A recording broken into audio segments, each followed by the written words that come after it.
आज हम एक ऐसे जजमेंट को समझेंगे जो सिर्फ इंडिया का नहीं बल्कि वर्ल्ड लीगल हिस्ट्री का सबसे कॉम्प्लेक्स रिलीजियस प्रॉपर्टी डिस्प्यूट माना जाता है। इस वीडियो का फोकस मंदिर या मस्जिद का डिबेट नहीं है। इस वीडियो का फोकस है हिस्ट्री, एविडेंस, कॉन्स्टिट्यूशन और रूल ऑफ लॉ। आज का ये वीडियो जिसमें हम 500 साल के डिस्प्यूट को लीगली समझेंगे। केस का नाम है M Siddiqui through legal representative versus Mahant Suresh Das and others, Supreme Court judgement 9 November 2019। इस वीडियो के बाद आप सिर्फ वर्डिक्ट नहीं, जजेस का दिमाग कैसे काम करता है वो भी समझ जाओगे। सबसे पहला सवाल, इस केस को इतना इम्पोर्टेंट क्यों माना जाता है? क्योंकि ये केस सिर्फ प्रॉपर्टी डिस्प्यूट नहीं था, ये केस था फेथ वर्सेस लॉ का। एक तरफ लोगों का रिलीजियस बिलीफ, दूसरी तरफ कॉन्स्टिट्यूशनल प्रिंसिपल। और सुप्रीम कोर्ट के सामने चैलेंज ये था, फेथ को रिस्पेक्ट कैसे करें बिना लॉ को सेक्रीफाइस किए। इस जजमेंट ने हमें सिखाया कि इंडिया एक मॉब ड्रिवन सोसाइटी नहीं बल्कि रूल ऑफ लॉ सोसाइटी है। अयोध्या सिर्फ एक शहर नहीं है। हिंदू रिलीजियस टेक्स्ट के अकॉर्डिंग अयोध्या सप्तपुरी में से एक है, यानी 7 सबसे पवित्र नगरियों में से एक। ट्रेडिशनली माना जाता है भगवान राम का जन्म अयोध्या में हुआ था। कोर्ट का काम थियोलॉजी डिसाइड करना होता है, कोर्ट का काम लीगल राइट्स डिसाइड करना होता है। ये बात सुप्रीम कोर्ट ने क्लियरली इस केस में बोली थी। अब आता है हिंदू साइड का बिलीफ आया कहाँ से। ये क्वेश्चन बहुत ज़्यादा उठा था। राम जन्मभूमि का कॉन्सेप्ट मिलता है वाल्मीकि रामायण में। इसके अलावा रेफरेंसेस मिलते हैं स्कंद पुराण, गरुड़ पुराण और अयोध्या महात्म्य में। लेकिन कोर्ट ने एक इम्पॉर्टेंट बात बोली, रिलीजियस टेक्स्ट टाइटल प्रूव नहीं करते, लेकिन ये ज़रूर दिखाते हैं कि बिलीफ कितना पुराना और कॉन्टीन्यूअस रहा है। अब हम मिडिवल हिस्ट्री में आते हैं, बाबर का पीरियड। मुस्लिम साइड का क्लेम था बाबरी मस्जिद 1528 में बाबर के जनरल मीर बाकी ने बनवाई। लेकिन कोर्ट ने एक बहुत क्रिटिकल सवाल पूछा, इसका प्रूफ क्या है? और यहीं से मुस्लिम साइड की डिफ़िकल्टी शुरू होती है। कोर्ट के सामने जब एविडेंस आया तो ये फैक्ट क्लियर हो गया। 1528 से 1857 तक किसी भी कंटेम्प्रेरी मुगल डॉक्यूमेंट में बाबरी मस्जिद का जिक्र नहीं मिलता। ना बाबर का फरमान, ना मुगल रेवेन्यू रिकॉर्ड्स, ना फॉरेन ट्रैवलर्स के अकाउंट। कोर्ट ने बोला अगर कोई रिलीजियस स्ट्रक्चर इतना इम्पोर्टेंट होता तो हिस्टोरिकल साइलेंस स्ट्रेंज होती है। 1857 के रिवोल्ट के बाद ब्रिटिश एडमिनिस्ट्रेशन ने अयोध्या सिचुएशन को ऑफिशियली रिकॉर्ड करना शुरू किया। यहीं से हमें न्यूट्रल थर्ड पार्टी एविडेंस मिलता है। ब्रिटिशर्स का कोई रिलीजियस इंटरेस्ट नहीं था, उनका इंटरेस्ट था सिर्फ लॉ एंड ऑर्डर। और इसी वजह से सुप्रीम कोर्ट ने ब्रिटिश रिकॉर्ड्स को हाई एविडेंट्री वैल्यू दिया। 1859 में ब्रिटिश एडमिनिस्ट्रेशन ने डिस्प्यूटेड साइड को 2 हिस्सों में डिवाइड कर दिया, इनर कोर्टयार्ड मुस्लिम्स के लिए और आउटर कोर्टयार्ड हिंदूज़ के लिए। एक आयरन रेलिंग लगा दी गई ताकि कम्युनल क्लैश ना हो। और यहीं से एक बहुत इंपॉर्टेंट लीगल कॉन्सेप्ट एक्टिवेट हो जाता है, पोजेशन का। आउटर कोर्टयार्ड में एक स्ट्रक्चर था, राम चबूतरा। ब्रिटिश रिकॉर्ड्स क्लियरली शो करते हैं कि हिंदूज़ यहाँ कॉन्टीन्यूसली वर्शिप करते थे। इसके पास ही सीता रसोई का रेफरेंस भी मिलता है। कोर्ट ने बोला continuous public worship equals to strong possessory evidence. Britishers, gazetteers, settlement records और मैप्स, ये सब इंडिपेंडेंट एविडेंस थे। कोर्ट ने कहा ये डॉक्यूमेंट्स किसी रिलीजियस बायस से इन्फ्लुएंस्ड नहीं हैं और इसीलिए हिंदू साइड का outer courtyard possession legally established माना गया।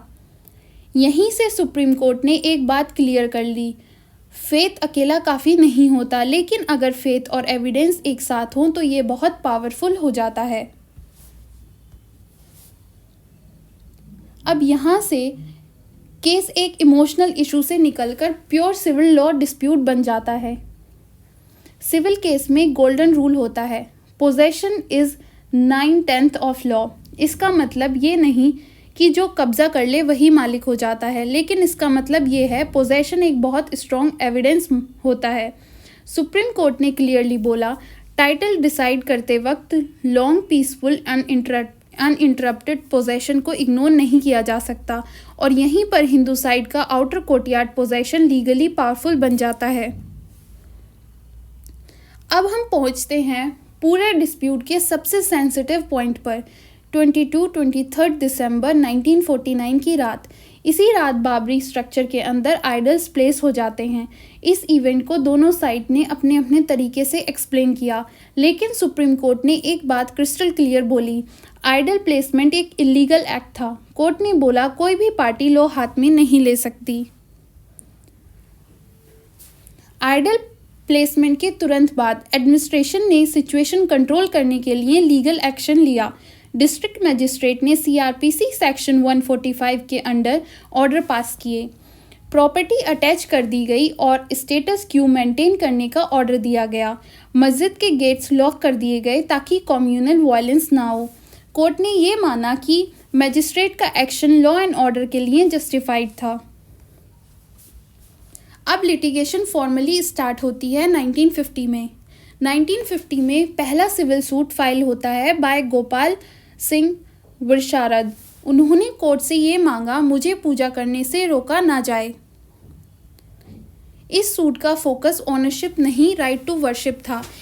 इसी केस में पहली बार कोर्ट ने इंटरिम इंजंक्शन ग्रांट की थी।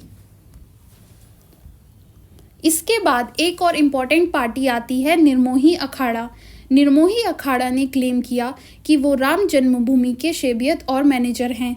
शेबियत का मतलब होता है जो मंदिर की प्रॉपर्टी और पूजा का मैनेजमेंट करते हैं। उनका क्लेम ओनरशिप से ज़्यादा मैनेजमेंट राइट्स पर था।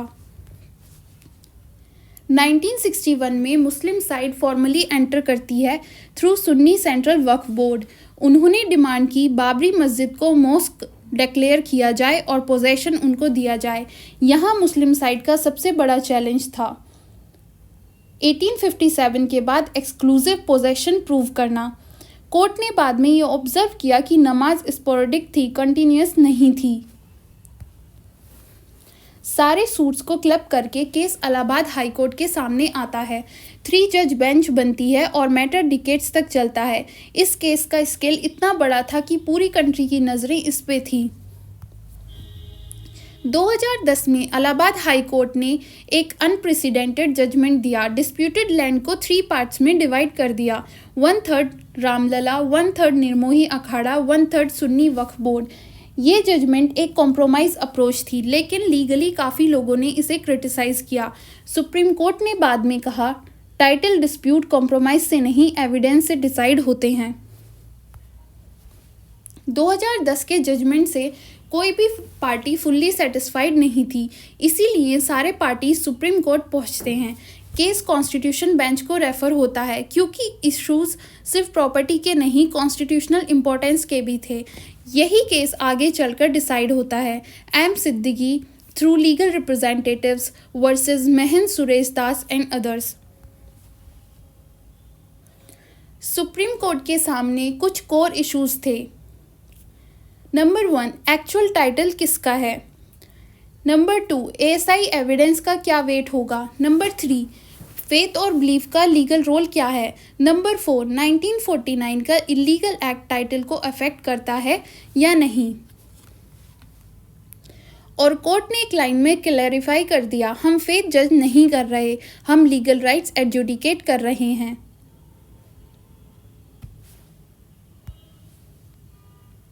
अब हम केस के सबसे डिसिसिव फेस में एंटर करते हैं।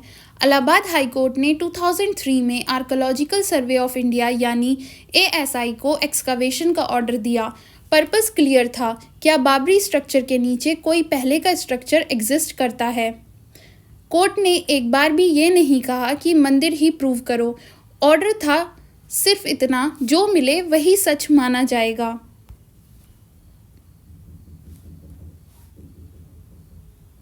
एएसआई ने एक्सकावेशन साइंटिफिकली कंडक्ट की। 90 ट्रेंचेस बनाए गए, स्ट्रेचिंग स्ट्रेटिग्राफी फॉलो की गई और हर लेयर को डॉक्यूमेंट किया गया। Carbon dating, pottery analysis, architectural remains सब कुछ रिकॉर्ड हुआ और एक्सकवेशन कोर्ट सुपरविजन में हुई। इसीलिए एएसआई रिपोर्ट कोई सीक्रेट डॉक्यूमेंट नहीं थी, ये ओपन जुडिशियल प्रोसेस का पार्ट थी। एएसआई रिपोर्ट के सबसे क्रूशियल फाइंडिंग क्या था? बाबरी स्ट्रक्चर के नीचे एक बड़ा नॉन इस्लामिक स्ट्रक्चर एग्जिस्ट करता था। पिलर बेसिस मिले जो इस्लामिक आर्किटेक्चर से मैच नहीं करते थे। एनिमल मोटिव्स मिले जो मॉस्क में जर्नली नहीं होते। ओरिएंटेशन भी इस्लामिक नॉर्म से अलग थी। कोर्ट ने यहाँ पे ये नहीं बोला था कि मंदिर ही था, कोर्ट ने बोला नॉन इस्लामिक रिलीजियस स्ट्रक्चर था। अब यहाँ एक बहुत इंपॉर्टेंट मिसअंडरस्टैंडिंग क्लियर करनी ज़रूरी है। सुप्रीम कोर्ट ने कभी ये नहीं कहा था कि वर्डिक्ट सिर्फ एएसआई रिपोर्ट पर बेस्ड है। कोर्ट ने बोला एएसआई रिपोर्ट कोरोबेटिव एविडेंस है, डिसिसिव एविडेंस नहीं। मतलब एएसआई रिपोर्ट ने एग्जिस्टिंग हिस्टोरिकल और डॉक्यूमेंट्री एविडेंस को सपोर्ट किया। Archaeology helps history but law decides right, court ने क्लियरली कहा था। अब आते हैं ओरल एविडेंस पे, यानी विटनेस टेस्टिमनीज। हिंदू साइड के विटनेसेस ने कंसिस्टेंटली बोला कि राम जन्मभूमि पर पब्लिक वर्शिप सदियों से होती आ रही है। क्रॉस एग्जामिनेशन में भी यही कंसिस्टेंसी टूट नहीं पाई। मुस्लिम साइड के विटनेसेस कंटिन्यूस नमाज प्रूव नहीं कर पाए। कोर्ट ने बोला sporadic worship is not equal to exclusive possession. Documentary evidence में कोर्ट ने कहा British gazetteers, revenue record, settlement maps, travellers account, इन सब में एक बात कॉमन थी। आउटर कोर्टयार्ड में हिंदू वर्शिप क्लियरली रिकॉर्डेड थी और इनर कोर्टयार्ड में मुस्लिम पोजेशन 1857 के बाद डिस्टर्ब्ड थी। डॉक्यूमेंट्स बोलते हैं बिना इमोशन के, यही बात कोर्ट ने बोली थी। कोर्ट ने मुस्लिम साइड के आर्ग्यूमेंट्स को डिसमिस नहीं किया, उन्हें डिटेल में एनालाइज किया, लेकिन कुछ लीगल वीकनेसेस क्लियरली सामने आई। नंबर 1, एक्सक्लूसिव पोजेशन प्रूव नहीं हुआ। 1857 के बाद नमाज इरेगुलर थी और 1949 के बाद पोजेशन कम्प्लीटली लॉस्ट हो गया था। सिविल केसेस में सिंपैथी नहीं प्रूफ चाहिए होता है, कोर्ट ने ये कहा था। हिंदू साइड की स्ट्रेंथ क्या थी? हिंदू साइड की स्ट्रेंथ थी continuous public worship, British record से सपोर्ट, एएसआई फाइंडिंग से कोरोबोरेशन, आउटर कोर्टयार्ड का अनइंटरप्टेड पोजेशन। कोर्ट ने यहाँ एक बहुत इंपॉर्टेंट चीज़ नोट की, बिलीफ प्राइवेट नहीं पब्लिक, ओपन और कंटिन्यूस था। अब सबसे important legal concept, standard of proof. Criminal cases में ये प्रूफ होता है बियॉन्ड रीजनेबल डाउट, लेकिन सिविल केसेस में स्टैंडर्ड होता है बैलेंस ऑफ प्रोबेबिलिटीज। जो स्टोरी ज़्यादा प्रोबेबल लगे, ज़्यादा एविडेंस सपोर्ट करे, वही एक्सेप्ट होती है। सुप्रीम कोर्ट ने कहा हिंदू साइड का केस ज़्यादा प्रोबेबल था। अब सवाल उठता है, क्या कोर्ट फेथ को डिसाइड कर रही थी? जवाब है नहीं। कोर्ट ने बोला फेथ को रिस्पेक्ट किया जाता है, लेकिन फेथ से टाइटल डिसाइड नहीं होता। कोर्ट ने आर्टिकल 25 को अपहोल्ड किया, लेकिन उससे आर्टिकल 14 और रूल ऑफ लॉ के साथ बैलेंस किया। यही होता है इंडियन सेक्युलरिज्म, रिलीजन का रिस्पेक्ट और लॉ की सुप्रीमेसी।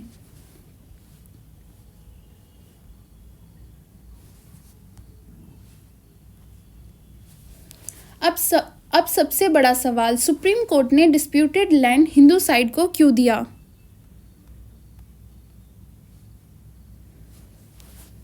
सुप्रीम कोर्ट ने डिस्प्यूटेड लैंड हिंदू साइड को क्यों दिया?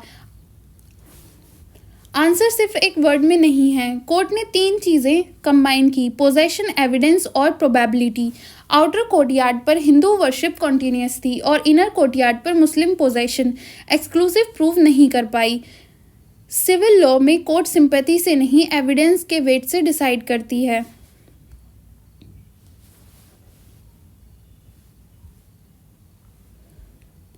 एक बहुत कॉमन कंफ्यूजन ये है कि 1949 का इलीगल एक्ट हिंदू साइड को बेनिफिट कैसे दे सकता है। सुप्रीम कोर्ट ने बोला 1949 का आइडल प्लेसमेंट इलीगल था और कोर्ट उसे जस्टिफाई नहीं करती, लेकिन एक इलीगल एक्ट 500 साल के हिस्टोरिकल एविडेंस को इरेज नहीं कर सकता। Illegality does not negate pre existing rights, Supreme Court said this. Why 5 acres to Muslim side? अब मुस्लिम साइड को 5 एकड़ लैंड क्यों दिया गया? कोर्ट ने क्लियरली बोला मुस्लिम साइड के साथ हिस्टोरिकल रॉन्ग हुआ 1857 के बाद और स्पेशली 1949 के बाद उनका right to worship practically lost हो गया। इसलिए कोर्ट ने अप्लाई किया प्रिंसिपल ऑफ रेस्टोरेटिव जस्टिस। ये चैरिटी नहीं थी, कॉन्स्टिट्यूशनल इक्वालिटी थी। कोर्ट ने यह भी स्पेसिफाई किया कि 5 एकर्स लैंड अयोध्या में ही दी जाए। इसका रीज़न था रिलीजियस कॉन्टिन्यूटी और डिग्निटी। कोर्ट का अप्रोच पनिशमेंट का नहीं, हीलिंग का था।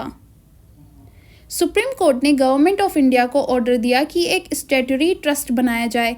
उस ट्रस्ट को मैंडेट दिया जाए राम टेम्पल का कंस्ट्रक्शन और मैनेजमेंट। ये ट्रस्ट प्राइवेट नहीं, लॉ रेगुलेटेड बॉडी है। टेम्पल कोर्ट का प्रोजेक्ट नहीं, लॉ का आउटकम है।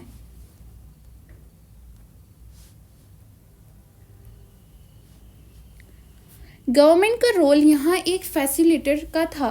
कोर्ट ने लैंड किसी पॉलिटिकल पार्टी को नहीं दिया, किसी इंडिविजुअल को नहीं दिया। कोर्ट ने दिया लीगल एंटिटी को थ्रू लॉ। इससे एक चीज़ क्लियर होती है, जुडिशरी और एग्जीक्यूटिव के बीच कॉन्स्टिट्यूशनल बैलेंस मेंटेन हुआ।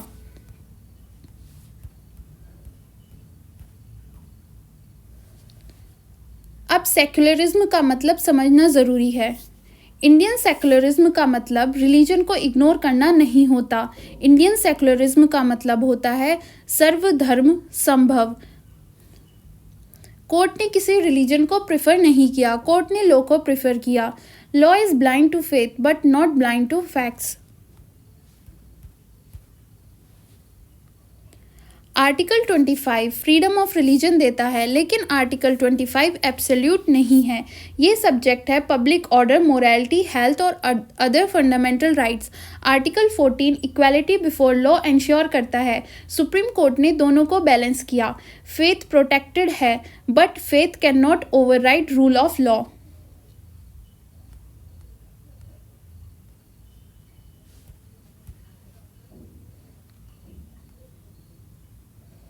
इस जजमेंट का सबसे बड़ा मैसेज क्या है? इंडिया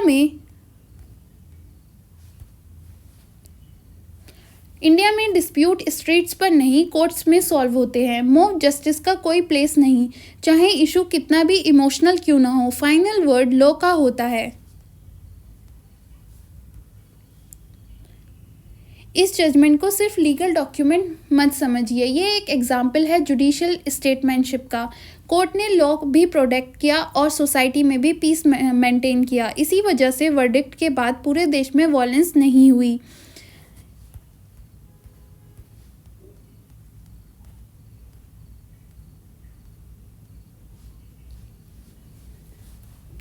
हर बड़े जजमेंट क्रिटिसिज्म के बिना नहीं होते। कुछ लोगों ने कहा फेथ को ज़्यादा वेट मिल गया, कुछ ने कहा कॉम्प्रोमाइज़ अप्रोच अडॉप्ट हुई।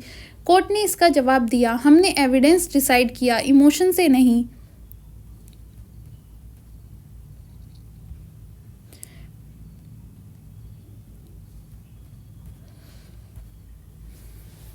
इस जजमेंट को ग्लोबली अप्रिशिएट भी किया गया था। पीसफुल रेजोल्यूशन वर्ड के लिए एक एग्जाम्पल बना। इंटरनेशनल स्कॉलर्स ने कहा इंडिया ने लॉ के through civilisation level dispute solve किया है।